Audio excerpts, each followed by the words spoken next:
And so the legs are right behind the chest, and they would come down, and then you would have a little bit wadded up area for the paw. So I'm just going to review how to make a leg just in case anyone needs. So in your kit, you should have gotten 2 of the smaller pieces, and we went over last week how to take one of the smaller white chunks and divide it. So when you're dividing it, you're pulling pieces to the side, or you have to put your fingers far apart so that the fibers can pull. If you grab onto the fibers right next to each other, you can't, unless you have like really super Hulk strength, like my knuckles are white here, because the fibers are about 3 inches long. And so if you're holding them together, you're pulling on both ends at once. So once you have divided your piece up, and my piece was a little small, so I'm going to make actually 2 legs, because we're just going to have a tiger with some spare legs. The key to any part of felting is if you roll it really tight to start, then it makes your life easier. So you're starting with a rectangular-ish piece. It's not going to be perfectly rectangular. I like to roll on my sponge because the friction of the sponge helps it from rolling around, but it really doesn't matter. So you're kind of like you're making a sleeping bag rolled up. And if you're a camper, okay, if they start to get too funky down here, you know, you can just fold the end in. That's also a good way to make the paw. And you keep rolling. You can kind of give it a little roll back and forth. And that friction of that roll back and forth will help it to already stick. Okay? And then, you know, this guy's kind of long, so you don't have to use your helper needle to start. You don't want to, but it's rotate and poke. And so it kind of reminds me of like a typewriter. I don't even really ever use a typewriter, but how I envision it, because you're like tapping across and then it spins to the next line, and you have to rotate evenly. If you do too much poking all on one side and you just stay here and poke for a really long time, your leg's going to get really flat, like somebody ran it over. We don't want that. The thigh you're going to keep soft. It helps you attach it better. And then where you want the foot, I'm going to have to use a helper needle because I need to tuck this piece in here, and I don't want to bleed. Okay, so I've got that tucked in, and I want to do some good pokes along this joint or seam. It's not really a seam, but where the paw meets the leg. Okay, because what that's going to do is if he's a standing leg, it's going to help it to stand upright, because it's the more you poke in one spot, the tighter it tucks it in. So if I kept poking in that same spot, it would continue to pull this piece over. Then I'm going to kind of hook it on the edge of the sponge a little bit so I can get the bottom of the foot. You do want the bottom of the foot kind of flat, so you do want to kind of poke a fair amount, but if you keep poking into the same spot in the sponge, it tangles the fibers completely into the sponge, and then you get sponge chunks in your felting. So you want to kind of, even if you're felting in the same flat spot, you want to pick it up and move to different places on your sponge. Keep it nice and soft. So we got a pretty nice little paw going on there. Now, if I want to get really detail oriented, I could eventually make some toe marks by poking in a line. And again, I got to move it periodically. And making like a line to separate the toe.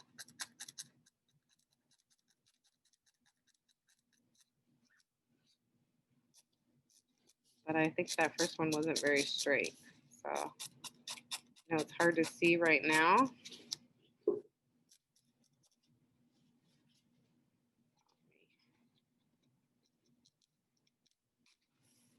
So if we look at the paw, let's see. It's not really focusing. I don't know if you can you kind of see those dents there? So you can actually really separate out the toes if you want to get really crazy. Any questions on how to make a leg though? We're good on the legs? All right, so when we attach any body part, it's the same process. You're deciding where it goes by looking at it and kind of evaluating, you know, do I want him laying? Do I want him standing? Does it need to bend a little bit? So you're just kind of looking at it and evaluating, where does this need to go? And then you're going to stab it in. Whenever we're attaching pieces, you start along the perimeter or the edge of the piece that you're attaching to kind of stick it, and then you kind of work your way through here. So like it blends in, okay? Now eventually, say you had like a really weird mark here, and like on this guy, his chest sticking out real funny, and his head does not look like it's really attached very well. So apparently I didn't finish this guy. So I'm gonna take and I'm gonna poke his chest into his head, because his chest needs to get a little bit smaller and his head really needs to stay on his body. So now he's much better attached. I've got my leg, and now that I'm looking at it, that leg is way too long. So what I'm gonna do is, I didn't felt it totally. I'm gonna actually, when his chest was bigger, it looked different. I'm gonna actually redo that. And honestly, with felting, I mean, if you get it really felted in there, it shouldn't pull off like that. But I hadn't spent very much time at all. You can always cut things off too and reattach. So that's a much better size, except that now that I refelted it there, it looks really bad from the side. Like it looks like somebody kind of, I don't know, ran him over. So I can take an extra piece of white fluff. I could tuck it over there, and I could gently felt it all around to kind of fill in if you end up with any big dents or dings in your tiger, and you don't want him to be like Scar. Scar was a lion, I know, but I couldn't think of any beat up tigers. The Jungle Book guy, what's his name? I don't know. Really scary tiger. Oh, yes. All right, so we good on legs though, everyone? Awesome.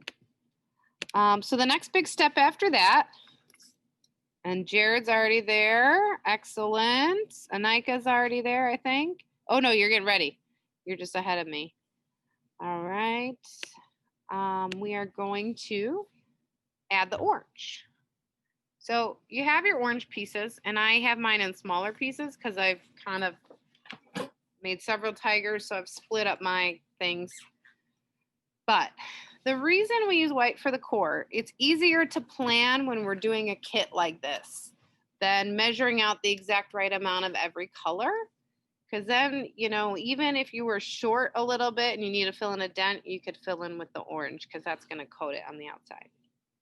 So you need to start with a nice piece to wrap it around him. So you don't want it super thick in one area and thin in another area. So before you kind of wrap him, you're almost like, I don't know, putting a cloak or a blanket over him. You're going to kind of evenly space out your orange so that it's nice and even. And then you're thinking about where you want him orange and where you don't. I believe, I went back and looked at some photos, their bellies fade to white. And so I would not go all the way down into the belly. This is hard because he only has one leg on. So I would take this and I would gently, with keeping my fingers away, tap it along the edge where I'm starting to attach it. And then I'm going to wrap him around. And then if it's too long, all I have to do is kind of smush it back with my fingers so that I get the right amount of orange that I want. So there's not like a magic method. You're going to end up poking it all in. So I'm holding it way down here and way up here so I can poke without a helper needle here. As long as you're really aware where your fingers are, you don't always have to use the helper needle if you find that more challenging. Okay, so now I've got that piece on, and now I'm just going to go through and attach it. So I've got enough to kind of cover a little bit of his head.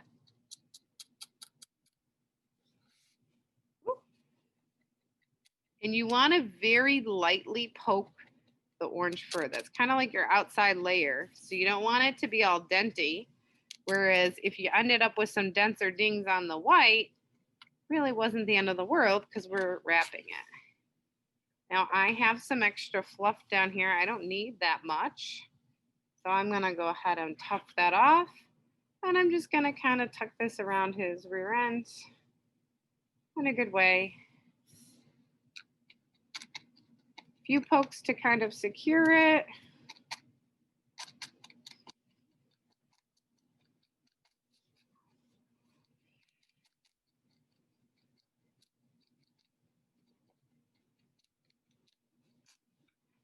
And you just would continue that way until you wrap all the parts with orange that you want to be orange. So on my first guy, hang on one second, I wrapped most of his face. I left his snout white, I left his belly white, and I left his paws white. Now you could design your tiger however you want. Go ahead, Rose.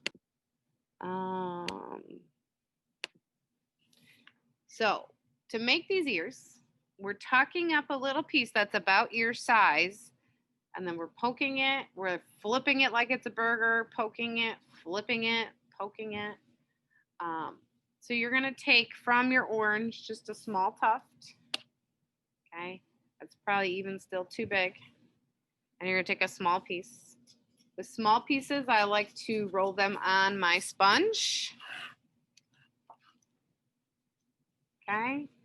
And I kind of just fold it in a way that makes an ear-ish shape.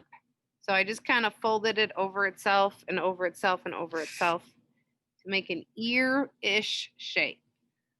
And then I'm gonna go ahead and stab it in, okay? And you always, when you're shaping something, you start with the edge. And I'm not poking straight down, I'm kind of poking the edge in. That's going to kind of set that edge. So sometimes you're kind of going out, but you're kind of poking in at an angle. I'm kind of poking in. All right, so now I want to move it before it starts to get stuck in my sponge. So you'll notice even when I pull this out, kind of got fluffy there. So for small pieces, I like to kind of keep that helper needle on there at all times. One way to prevent the wool from getting stuck in the sponge is to press really shallowly, because it's really only tucking the fiber into the sponge if you hear it poking into the sponge. But you're flipping it back and forth, so you're not really poking it from the side. You're taking it, your ear shape, you're flipping it over, and then you're poking it kind of all along that surface to get it nice and flat, because it should be relatively flat and it should be kind of arch or circular shaped. Now, on your tiger, it's up to you. You got to decide what works for you. Do you want to make both ears and then, figure out their placement? Or do you want to attach one at a time? So I think this guy looks right about there. Okay, so he's kind of like back behind the front of his head. So I'm going to very carefully poke my helper needle into his brains to attach that. Okay, and I'm going to kind of arrange him in a way that I can access that seam where the ear goes into the head. Now, what's going to happen when you have a small piece like that? It is going to make this pucker in a little bit, like he has a dent in his head. I don't know if you can see it. The lighting seems to be skewing it. And that's okay, because we can always fill in little pieces. But once I get my ear on, I'm going to also poke it from the back. Make sure it's attached well. And then an ear is curved. It's like a cup, right? So to make it curve, I need to poke repeatedly in the center of the ear. So I'm going to kind of tuck him down onto the sponge, and I'm poking repeatedly in the center. So you can see that it's already starting to pucker in there, but I don't want to stay in the same place in the sponge because he'll get tangled in there. I'm making like a big circle and I'm poking, poking, poking. And now, I know it's only one ear, so he looks a little unicorny like, but you've got a nice rounded ear. Now, I will say when I looked at some of the photos, it seemed like some of the tigers had black tips on their ear. That's something you can add at the end. And some of them seem to have more fully black ears. It's totally your call. You should have plenty of each color. And if you don't, all you have to do, stop by the art room. Ooh, pardon me, excuse me. Or send me a message and say, hey, I need more orange. Can you leave it on the remote learner table or can you drop it off in this class? So again, to review the ear, I've got a small piece because a little bit goes a long way. I'm just kind of folding it. If it gets too wide, I tuck it in, I fold it. There's no magic other than that you want to end with as close to the shape as you desire because it makes your poking way more efficient. The poking is relaxing, but not if you're doing it for 12 days. Well, maybe it is, but I think at some point, if you're not making progress, it gets frustrating. So I'm poking around the edge of Mr. Ear. I'm going to remove the ear. I'm going to flip him over, poke him in. And now that I've kind of shaped it by pressing around the edges, I can start to flatten it. So again, it's like you're flipping burgers, like your SpongeBob making your Krabby Patties. Miss Hill, Yes. can we, if we have extra on, like when we're wrapping the foot, can we like cut it off? Yes. So a lot of times I use just scissors and I just snip that piece off. And then I just, if you haven't felted it, it just goes back in your pile because maybe it'll be really handy for something else. So this ear was way differently sized than that. But if I kind of fold that piece back, because I'm going to end up making his head orange, I can have a little space here and have the ear come back here, and it would not be that detrimental. Hi, Cedra. We're just continuing on with our tiger. So I just showed how to make an ear. Now you gotta be careful, like look at when I poke through. I don't know if you can see that. The needle came through the other side. So you gotta be real careful when you're angling this, even with your helper needle, to make sure that you're not stabbing. The most times that I poked myself, it's because I was holding the sculpture in a weird way, and all of a sudden it goes. So his ear is still too big. If you compare them, one is very big. So what I need to do is I need to kind of scrunch that down into his head. So I'm going to push this down into his head, and I'm going to kind of try to shrink this here. The other option, if you make a piece too big, is you can use scissors and you could give him an ear cut and you could trim the ears that way. Now, the only thing I will say is that there's actually should be a little bit of space in between his ears, and because I hadn't finished felting, I was able to kind of tug it over to the place that I wanted, and I can continue to poke now. So I'm going to kind of curl him up on the edge so that I can get at a good angle. I actually want to make sure both ears. So with sculptural pieces, especially the little ones, you want to make sure that you're poking in a good position. So now I want to make it curved.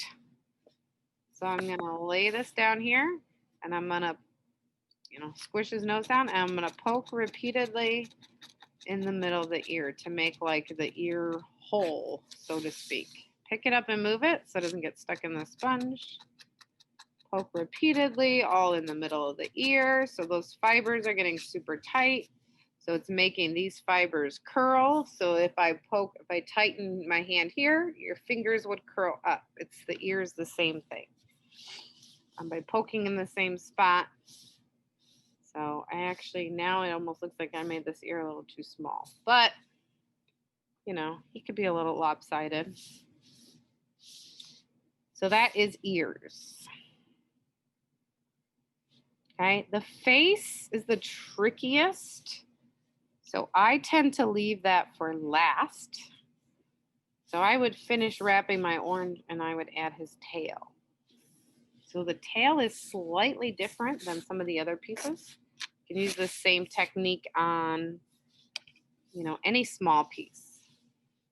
So you don't need a giant piece. Okay. Now, your breath has moisture in it.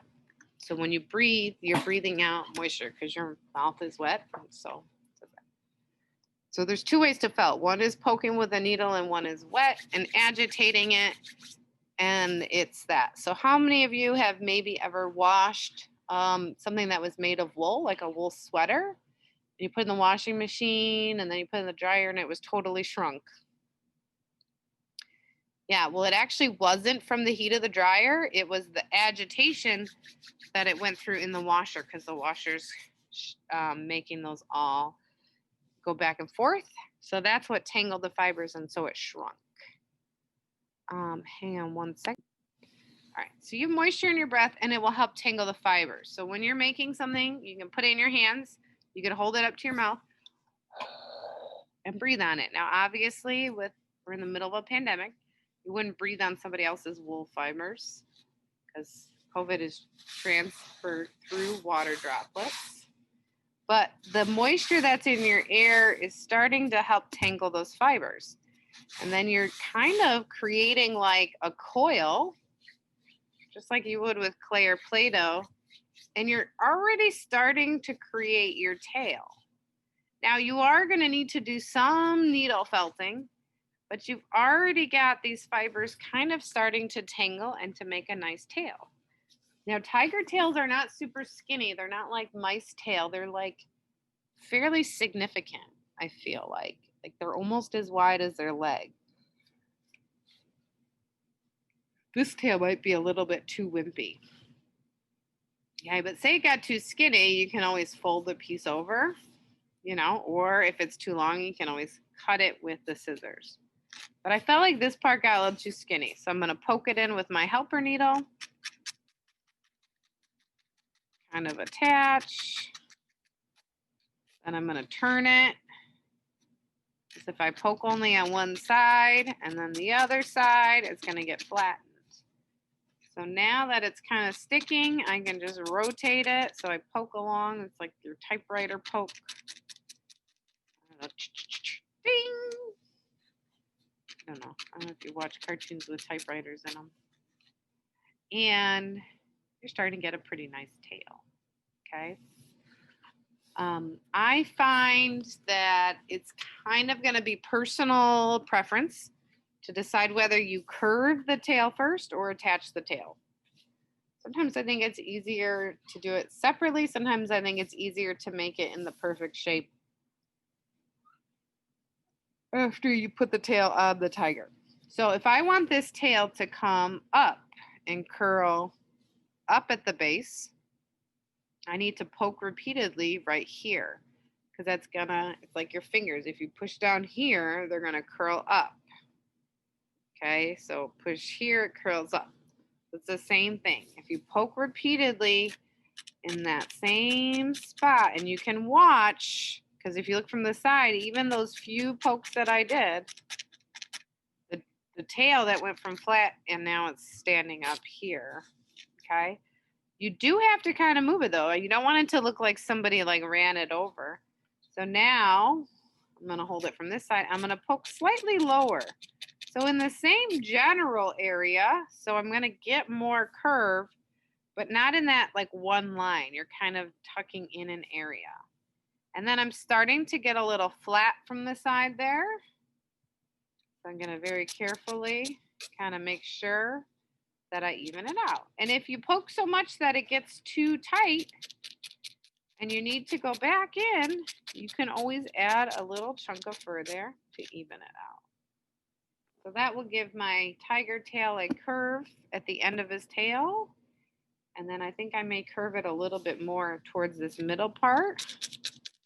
So again, kind of tilting around, but I'm kind of poking in that same spot, around and around. We've got like a little bubble here because I poked a lot there and not there. So what I'm going to do is I'm going to just gently, few small pokes, just so that that tail has a consistent thickness. Because if it goes like skinny, fat, it's going to look really weird. Should stay about the same thickness. So I got Mr. Tail coming up. I need to felt a little bit up here to make it as the same thickness as this. But this time, instead of poking on one side, I want to poke on all sides because I don't want it to bend. This is kind of the straight part of his or her tail. Poke, poke, poke, stop, and check it out. And then you got to decide, your tiger's standing. Ooh, it looks like I grabbed a slightly different orange. That's all right. You know, his tail would attach right back here. If your tiger's laying down, his tail might be curling around his body, like so. So it just kind of depends. And actually, this tail is looking really wimpy. So I'm going to pull that tail off, and I'm going to replace it with this tail, which looks much more tiger-like. So I think I want it to curl around his body because this guy's kind of laying down.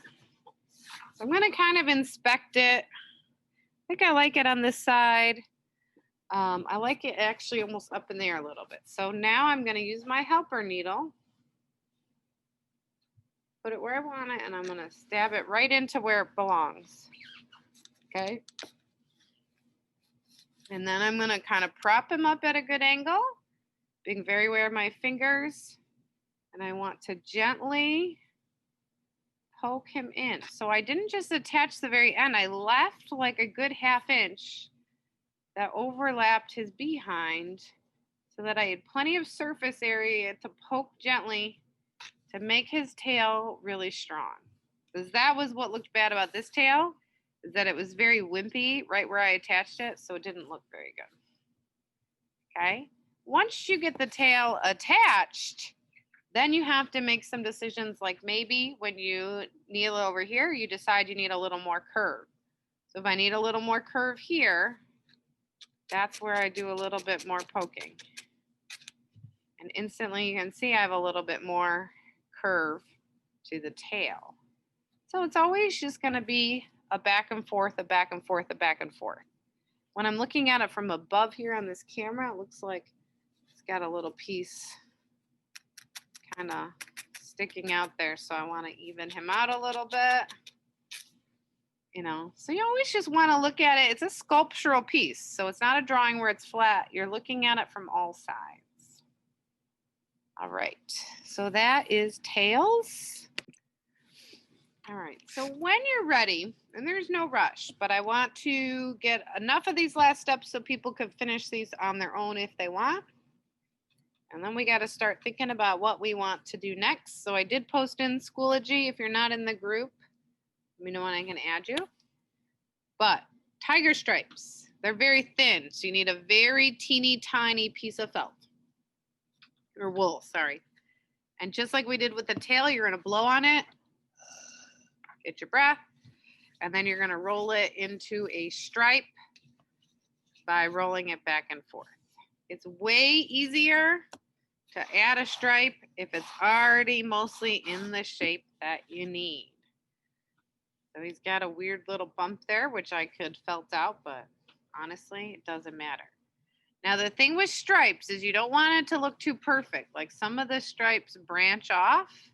Like this is kind of like a wishbone shape. You know, these both come down, but that one ends in between them. So you might want to pull up a photo of a tiger to look at when you're making your stripes to really help you. Now, I have one saved. I'm actually going to check really quick and refer to because I can't remember how the stripes on the leg go.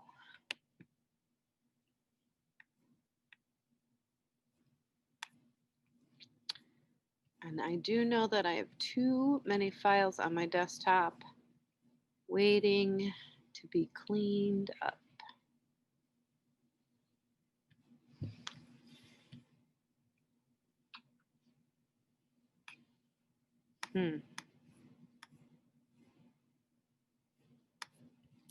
Maybe I didn't save it. Let's go over here to Google.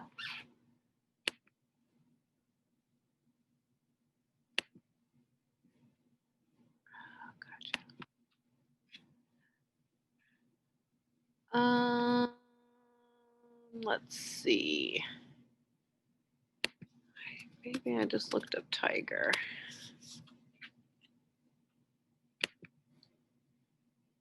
All right, it looks like on their legs, their stripes stay horizontal.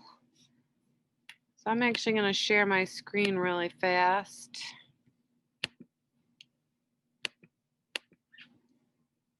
You can just see what I'm seeing. So when I look at this guy, the insides of his legs are actually white, which I did not leave. So that's something you could add a little bit of white on top. But the stripes actually seem to go around the outside into the inside of his leg, and they seem to stay horizontal. So the stripes on his back go kind of vertical, right, around his back, and then they get horizontal on the leg and on the tail. So I am going to go. Are we gonna do the stripes? Mm-hmm. So I just showed you how to roll a stripe by blowing on it and rolling it just like the tail. And then you have to think about where you want to apply it. But the reason I wanted to stop and look at where it should go is I want to make sure I'm keeping a nice tigery pattern. So I find it easiest to hold one end of that and then hold it on the other end. So one finger is holding each end. I find for something like this, that's very fine detail, that a helper needle doesn't hold it as well as my hand does. So I get it fastened in the middle, and then I can kind of turn and work my way towards the end. So you're just poking right on the stripe into there. And I think I was gonna make this guy kind of flip backwards.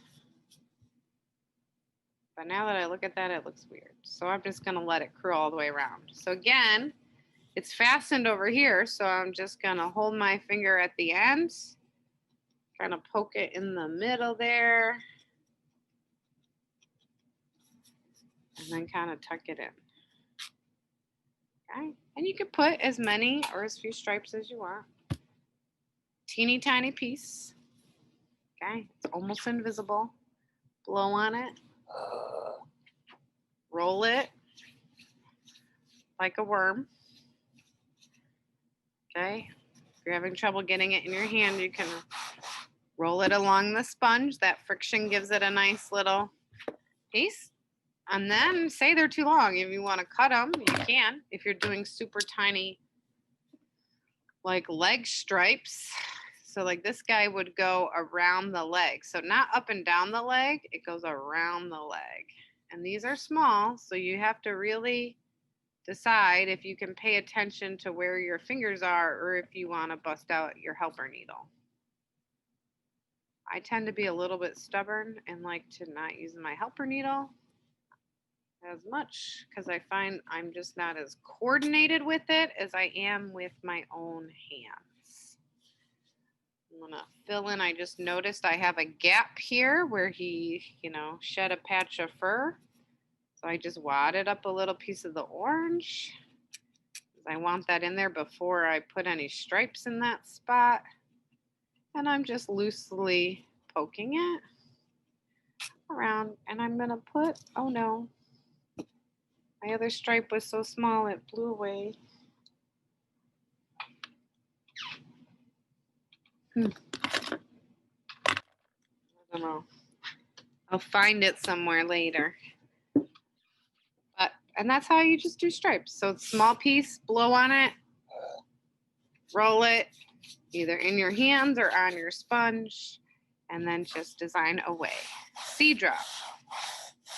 Is your hand up from before or new something?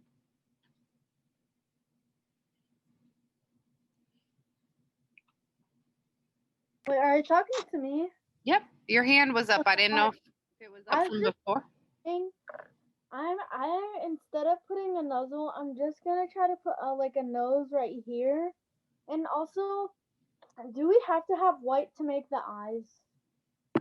When you look at their photos, they do have like a white patch there. You could do it however you want though. This is not like a photorealism competition. This is like your art.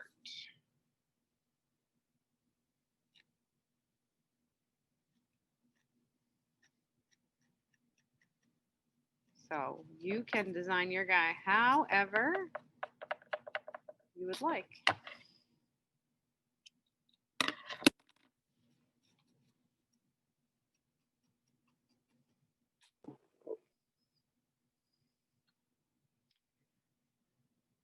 And now I added that stripe and it was okay, but now I feel like there's a weird gap here. So I found my other little stripe I just lost. It was stuck to his head. I told you it just would get lost.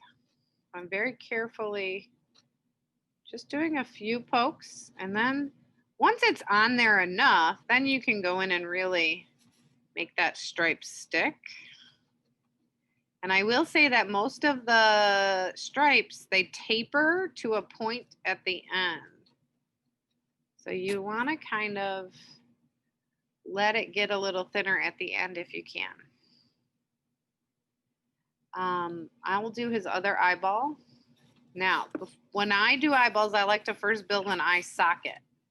So figure out where your eye goes, and you're going to poke repeatedly in the same area, and you're going to create a dent, which is where the eyeball is going to get tucked into.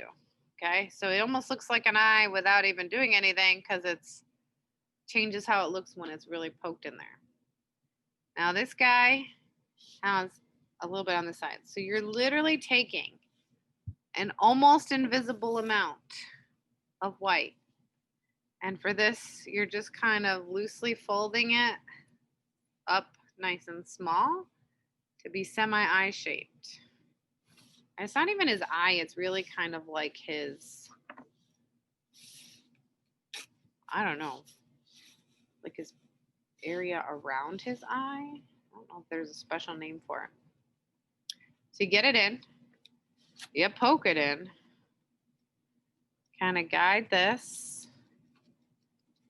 Okay, and that kind of sets that white little background there around his eye. Okay, and our socket's still there. So now you need to decide on a color. I gave you guys both blue and green because I think tigers are close. So it's literally like the teeny tiniest piece you could make. It's like almost invisible. You're gonna blow on it. Make sure you don't blow it out of your hand. And then you're gonna roll it into a ball.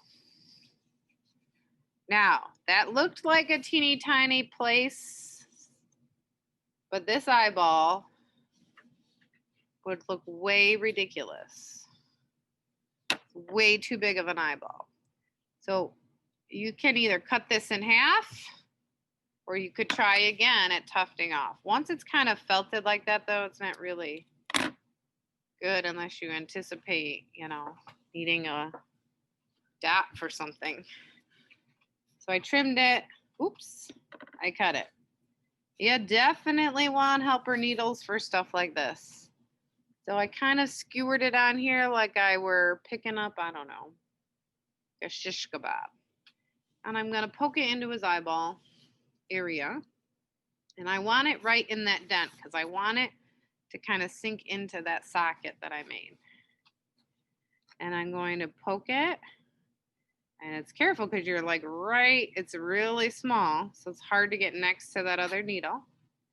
And you just need to get it in there enough so that you can continue poking. And if it's too big, you're almost poking in and down because then you're going to push those fibers smaller. So if you accidentally made it bigger than you want, it's not hopeless. You can kind of poke it in there a little bit. Now the really hard trick is putting in the little bit of black, the pupil.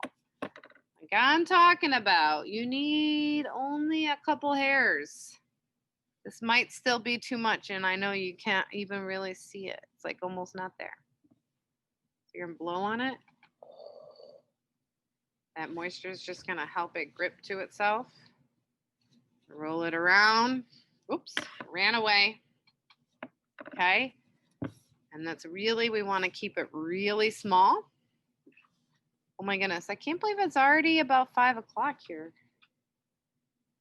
How many of you think you want one more day of felting to finish these up with some guidance? Or how many of you feel like you could finish up your details on your own? Just go ahead and unmute yourself.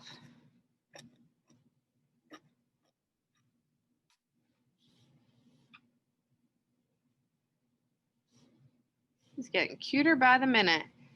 Delilah, what do you think? You want one more day on this?